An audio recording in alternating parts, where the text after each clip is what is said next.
ส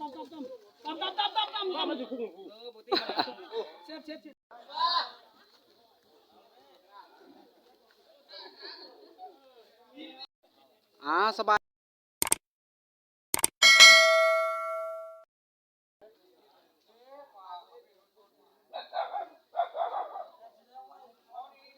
มื้อนี้ก็มา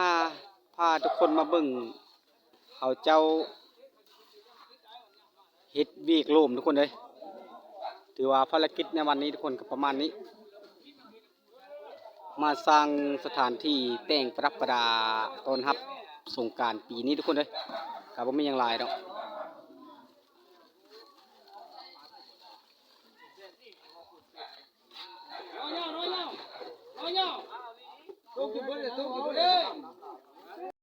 เอาเอ็ดอายุแต่บุค่าบ่เป็นซื่อว่าคือน้องแท้ที่ก็เล่าเลยเรียกตัวไปญาติเอาตั้มมันอยู่คุ้งเชฟโมใส่กันลาลุงโมได้ไปช่วยบ้างโมจะใส่กันลาลุงก็ละ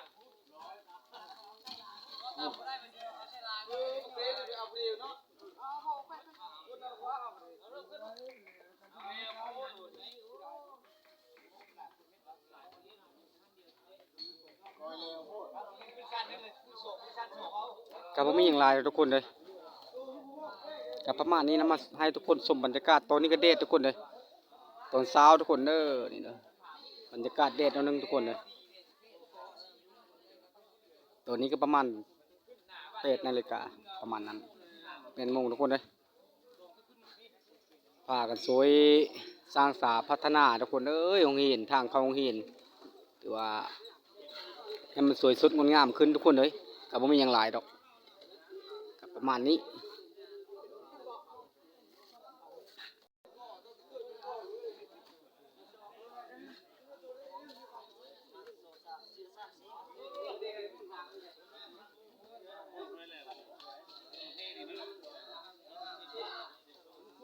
ส่งอันบ่ถือว่าเอาพูดมันเขาเจ้ากันทุกคนเลยสบายดีเพื่อนทุกคนทุกคนประเทศลาวหรือประเทศไทยต่างประเทศก็ดีวันนี้ก็มาสบายดีเครื่องกลางคนเลยคนอื่นเขาชมอย่าลืมทุกคนทักเพลงกันคือเก่าอย่าทิ้งอย่าปะอย่าละอย่าไล่ทุกคนเลยวันนี้ก็มาชมคือพะวาวทุกคนเลยมาทำภารกิจอันเจ้าอันข้ากระสร้างสารอันนี้ละตัวโกงทุกคนเลยเข้าโรงเรียนนั้นอีกทุกคนก็ไม่ยังไรดอกก็ส้มก็จะลืมทุกคนเลยฮักเพลงคือเก่าอย่าทิมอย่าปะอย่าละอย่าไล่ทุกคนเลยผิดพลาดประการใดขอโทษขออภัยทุกคนเอ้ยถือว่าตอบมิ้นตอบยังบรรทันก็ขอโทษขออภัยทุกคนก็คือคอยเห็นแล้วคือคอยว่าล่ะเวลาคอยก็คือเห็นแล้วทุกคนเลยสุดหลายก็จุดนักเข้าไปหายไปโซนคือเก่าทุกคนเลยวันนี้ก็มีโอกาสดีก็มาสร้างสาพัฒนาบ้านเมืองทุกคนเอ้ยก็ไม่มีอย่างไรดอกประมาณนี้ละพากันสร้างกันสาให้มันสวยสดงดงามขึ้นประมาณนี้บ่อนี้บ่อนผลิตปูนทุกคนเลย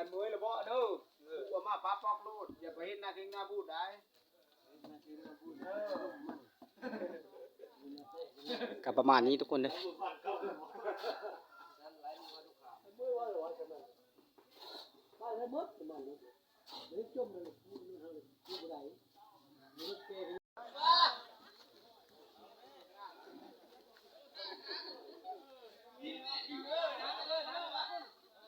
แล้วเขาอยู่กองหลังกองโน้นเนี่ย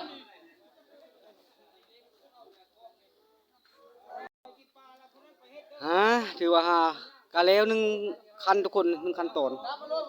ประมาณนี้ทุกคนเลยภาพบรรยากาศอาจจะมุนทุกคนเลยขอโทษขออภัยเป็นอย่างเฮ็ดละเอียดทุกคนเด้อกับประมาณนี้ละ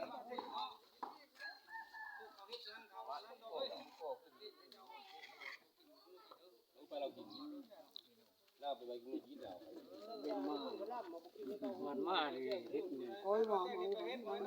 นเพื่อนแน่ว่าเฮ็ดรวมว่าเขามาละนั่นล่ะบ่สางบ่แล้วบ่ทารถ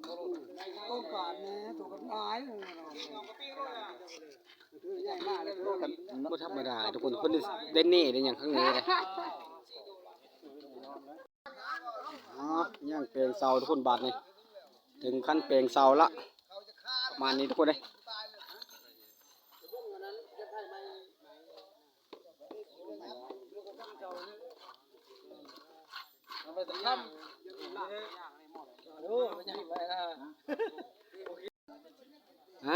บอกว่าหลายอย่างทุกคนเลย